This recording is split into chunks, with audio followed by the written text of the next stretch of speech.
निसर्गाचा वैभव लाभलेल्या राधानगरी पंचायत समितीच्या आवारातील बांधकाम विभागाच्या कार्यालयासमोरील झाडाच्या बुंध्यांना आग लागण्याचे धक्कादायक प्रकार घडत असल्याचं उघडकीस आलंय।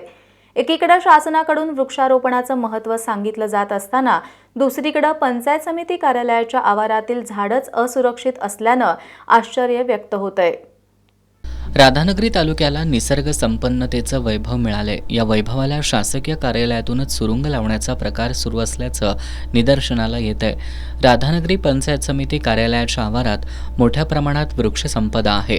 या वृक्षसंपदेमुळे या कार्यालयाच्या सौंदर्यात भर पडतीये।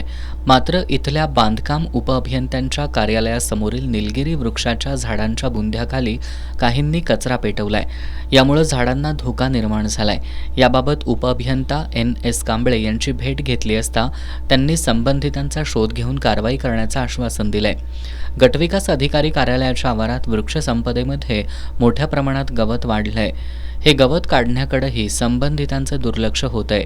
एकीकडे शासन निसर्ग संवर्धनासाठी वृक्षारोपणाच्या विविध मोहिमा आखून कोट्यवधी रुपये खर्च करतंय, तर दुसरीकडे शासकीय कार्यालयांच्या आवारातील झाडच पर्यावरण विषयक अनास्थेचा बळी ठरत असल्यानं आश्चर्य व्यक्त होतंय।